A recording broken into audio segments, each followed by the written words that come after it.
Este episódio é baseado no caderno de estudos elaborado pelo professor Dr. Marcelo Lessa, idealizador e mentor do projeto ENAC Turbo. Hoje, vamos mergulhar no caderno número 15, com o tema Leis Administrativas e Controle Judicial. É um tema denso, mas fascinante, com certeza. Imaginem a seguinte situação. Alguém perde uma fazenda milionária por causa de uma fraude grosseira do cartório. Aí, quando essa pessoa vai à justiça processar o dono do cartório, a lei simplesmente proíbe. Soa como um absurdo, né? Exato, parece que o sistema está protegendo o fraudador. Pois hoje a gente vai entender por que, na verdade, isso é a maior proteção que o cidadão tem contra a máquina pública. Boas-vindas a quem nos escuta. A nossa missão nessa análise profunda é desmistificar as regras do direito administrativo. Isso. Focando no que realmente cai em prova e numa memorização definitiva, para ninguém cair nas armadilhas da banca, e é excelente dar início a mais este nosso mergulho.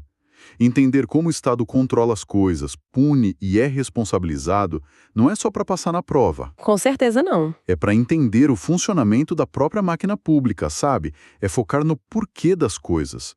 O Estado tem uma lógica muito bem amarrada. Sim, e como sempre alerta o professor Lessa, a jurisprudência aqui muda o jogo inteiro.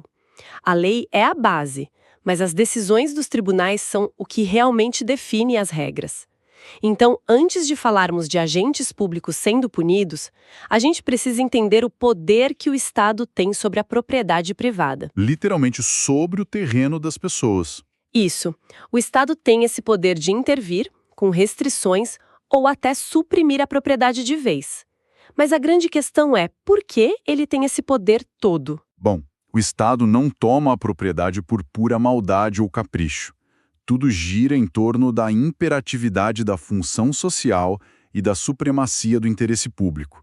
Se uma cidade precisa de uma estrada, o interesse da coletividade se sobrepõe ao do dono daquele terreno específico. E aí a gente entra no primeiro grande fichamento estratégico do caderno. A diferença entre desapropriação comum e confisco. Na comum, o Estado quer o terreno, mas ele paga. Indenização prévia, justa e em dinheiro, por utilidade ou necessidade pública. Exatamente. O Estado tira, mas compensa. Mas no confisco a coisa é bem mais drástica, né? O material aponta que em casos de culturas ilegais, tipo plantas psicotrópicas ou uso de trabalho escravo, gera perda sumária da propriedade. E o mais impactante, sem qualquer indenização. Nenhuma. Zero indenização. E tem uma regra processual duríssima aí. A responsabilidade do dono é subjetiva, mas ocorre uma inversão do ônus da prova. Nossa, então inverte a lógica do sistema? Totalmente. A regra geral é que quem acusa tem que provar, certo? Mas no confisco, o dono do terreno é quem precisa suar a camisa. Ele tem que provar que não sabia da plantação ilegal ou do trabalho escravo. Ele precisa provar que não foi omisso na vigilância da própria terra. Uma pressão gigante. E, mudando um pouco de cenário, o que acontece se o Estado desapropria um terreno dizendo que vai construir uma escola e, no fim das contas, faz um hospital público no lugar? A pessoa que perdeu a casa pode reclamar? Não, nesse caso não. O direito chama isso de predestinação lícita.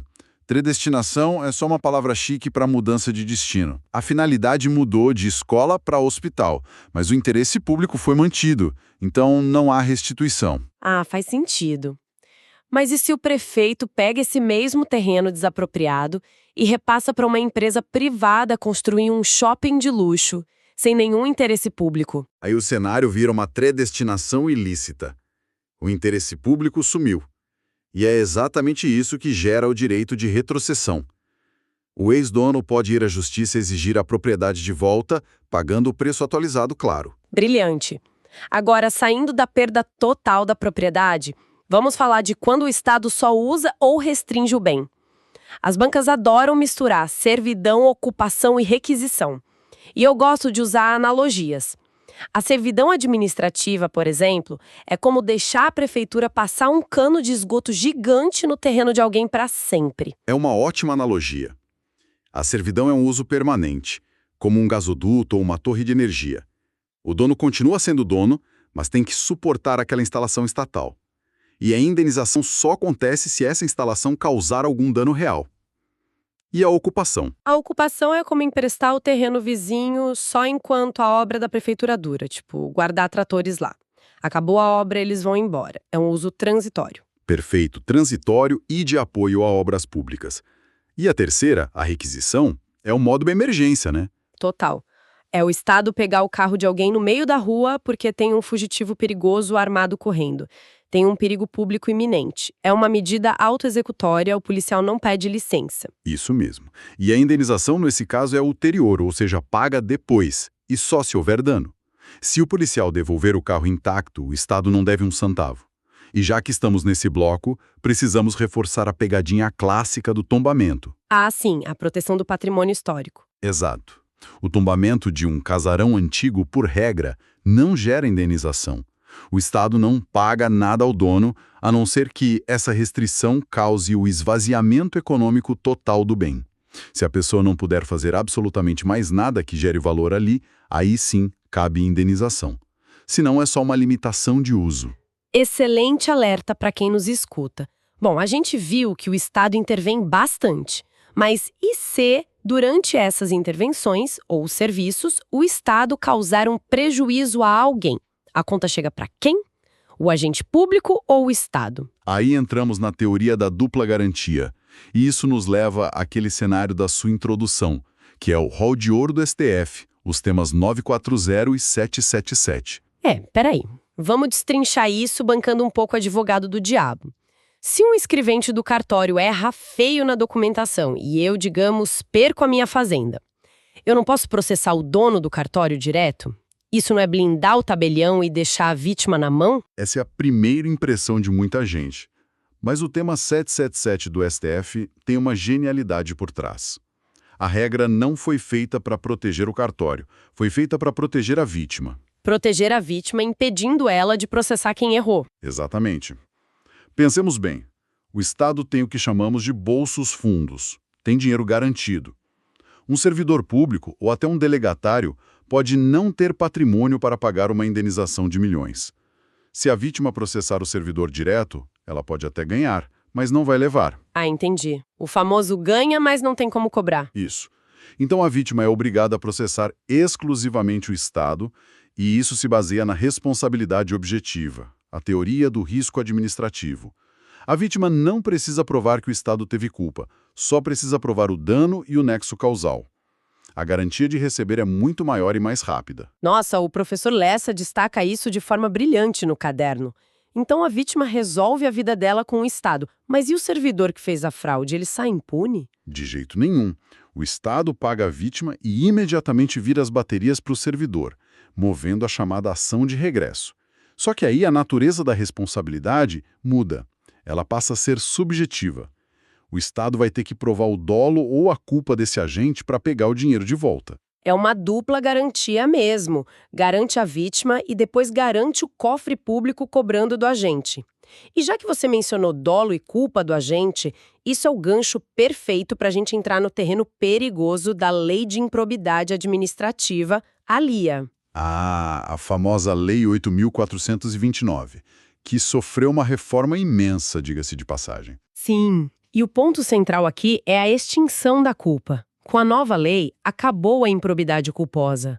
A nova lei diz que não dá mais para ser ímprobo sem querer, por acidente. Só existe punição se houver dolo específico. Essa foi a maior quebra de paradigma. A lógica por trás disso é punir o corrupto real, aquele que tem a vontade livre e consciente de fraudar a máquina pública, e não punir o administrador que foi apenas inábil ou inexperiente. Mas olha, a banca FGV adora testar o candidato com uma pegadinha de ouro no artigo 11, que fala das condenações por atentar contra os princípios da administração. Tipo, furar a fila da vacina, violar o sigilo de um processo. A banca vai tentar convencer que isso gera demissão. Exato. E é aí que a nossa audiência precisa ficar atenta. Condenação por atentar contra princípios não gera mais a perda do cargo público, nem a suspensão dos direitos políticos. Ficaram apenas multas, que podem chegar a 24 vezes a remuneração, e a proibição de contratar com o poder público por até 4 anos, mas a pessoa não perde o cargo por isso. Uma mudança drástica. E tem mais uma mudança importante na improbidade sobre o bloqueio de bens. Antes, havia uma presunção de urgência, bloqueava-se tudo rapidamente. Hoje, isso acabou. E mais importante, é absolutamente vedado bloquear o limite existencial.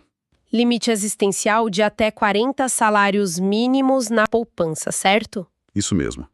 A lei entende que, por pior que seja o agente investigado, o Estado não pode retirar o mínimo necessário para a sobrevivência básica dele e da família durante o processo. É uma trava de direitos humanos dentro do processo sancionador. Faz sentido. O controle funciona, mas com limites. E falando em processos, como é que a administração e a sociedade controlam esses atos processualmente? O caderno traz a figura da decisão coordenada. Uma inovação fantástica da Lei 9.784. Imagine um processo complexo que precisa passar por 5 órgãos diferentes, demorando anos. A decisão coordenada reúne 3 ou mais instâncias numa mesma sala para decidir tudo de uma vez. Isso parece maravilhoso para cortar a burocracia. Mas me tira uma dúvida. Por que não usar logo essa decisão coordenada para punir um servidor corrupto de uma vez? Ou para fechar uma licitação rápida? É uma tentação, né?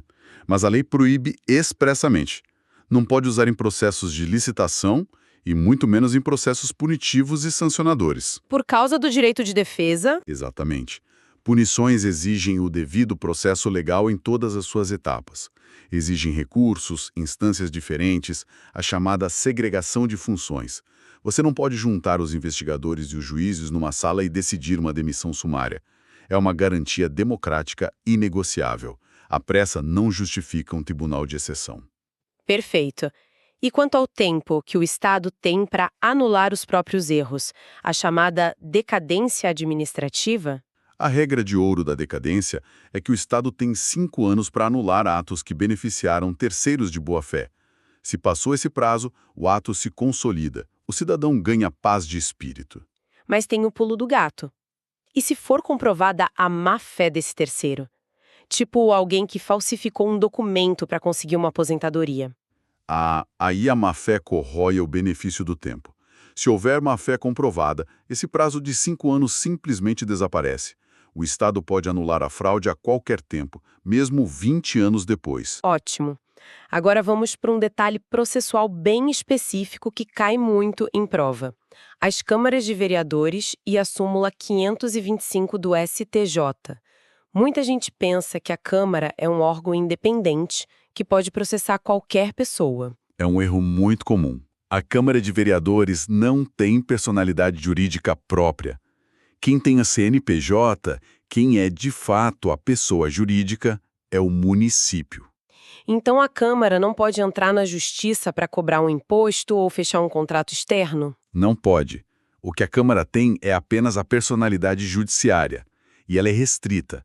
A Câmara só pode ir a juízo, geralmente impetrando um mandado de segurança, para defender as suas próprias prerrogativas institucionais. Por exemplo, se o prefeito se recusa a repassar a verba do legislativo. Ela só vai à justiça para defender o próprio funcionamento. Entendi, ficou muito claro. E quando o cidadão quer processar para defender o patrimônio público, a gente tem a ação popular e a ação civil pública, a ACC. Sim, e a distinção é crucial. A ação popular é ferramenta estrita do cidadão. Cidadão com título de eleitor, né? Exato, a pessoa física no gozo dos direitos políticos. Uma pessoa jurídica, uma ONG ou uma empresa é proibida de ajuizar ação popular. Já a ação civil pública é mais ampla, usada muito pelo Ministério Público. E tem um detalhe recente sobre a ACP. O promotor pode acumular pedidos de punição usando a lei anticorrupção e a lei de improbidade na mesma ação. Sem gerar aquele bis in idem que seria punir 2 vezes pelo mesmo fato. Exatamente, não gera bis in idem. As naturezas são diferentes e complementares. Uma pune o agente público e a outra pune a empresa corruptora. E isso é a ponte perfeita para o nosso último bloco de conteúdo, a transparência e a lei anticorrupção, a LAI e a LAC. Porque o controle só funciona se tiver luz, né? E quem fomenta a corrupção do lado de fora, muitas vezes, são as próprias empresas. Com certeza, começando pela LAI, a Lei de Acesso à Informação. Tem uma regra muito direta. É proibido ao servidor exigir que o cidadão justifique os motivos determinantes para pedir uma informação pública. Ou seja, se alguém chega no balcão e pede a cópia de um contrato, o servidor não pode perguntar para que a pessoa quer aquilo? De jeito nenhum. A informação é pública, o cidadão não precisa de um motivo nobre ou específico para acessar o que é de todos. A publicidade é a regra. E quando essa transparência expõe que uma empresa pagou propina? A gente entra na LAC, a Lei Anticorrupção Empresarial. E o foco aqui é a responsabilidade objetiva das pessoas jurídicas. Antes dessa lei, a empresa sempre dava aquela velha desculpa, né? Ah, sim. A famosa defesa de que não sabia de nada. A diretoria dizia que um funcionário pagou propina por conta própria. Mas a LAC inverteu o jogo completamente. A empresa responde objetivamente, independentemente de os diretores saberem ou não do esquema. Ou seja, a empresa não pode mais dar a desculpa do "eu não sabia que meu representante estava pagando propina no ministério". Exato. Isso obrigou as empresas a criarem sistemas de compliance, auditorias rigorosas, porque a responsabilidade cai direto no bolso e no CNPJ da corporação. E a multa é implacável. Tem um detalhe maravilhoso da LAC. Se a empresa corruptora tentar fugir da multa fazendo uma fusão com outra empresa ou sendo incorporada, a multa some. A lei foi muito inteligente aí. Se ocorrer fusão ou incorporação, a empresa sucessora herda a bronca. Ela paga a multa e repara o dano, mas tem uma limitação. Ela paga até o limite do patrimônio que foi transferido. Sensacional! Bom, a gente cobriu o caderno inteiro e para nossa audiência sair daqui com a matéria fixada, vamos fazer aquela revisão relâmpago, uma síntese com as palavras-chave. Excelente ideia. Eu destaco a dupla garantia. A responsabilidade é objetiva para o Estado quando indeniza a vítima e subjetiva na ação de regresso contra o servidor. Boa! Eu destaco a improbidade. Não esqueçam, agora exige dolo específico, o fim da improbidade culposa. E violar princípios no artigo 11 não tira mais o cargo público da pessoa. E fechando com as empresas, na LAC, as pessoas jurídicas respondem objetivamente. Não tem como a diretoria se esconder atrás de desconhecimento. E olha, para deixarmos uma reflexão de encerramento, eu queria focar na aplicação real disso tudo. Por favor. Entender essas leis não é só uma questão de marcar o X certo na prova da FGV. Como orienta o material do professor Lessa, os agentes públicos e delegatários são o primeiro filtro da legalidade no Brasil. Proteger o interesse público, garantir essa segurança jurídica, é o que mantém o desenvolvimento ético do Estado. Estudar isso é se preparar para operar essa máquina com integridade. Nossa, perfeito! E deixo aqui um pensamento para quem nos ouve levar para o dia a dia. Na próxima vez que passarem por uma obra pública gigantesca ou forem pedir um documento simples num balcão, perguntem-se: como o equilíbrio invisível entre o poder do Estado e os seus direitos está operando bem ali, naquele instante? É a teoria acontecendo na prática o tempo todo. Exatamente. E para quem nos escuta, deixem nos comentários qual assunto específico vocês gostariam que a gente aprofundasse nos próximos resumos da nossa série. Vai ser um prazer destrinchar novos temas com vocês.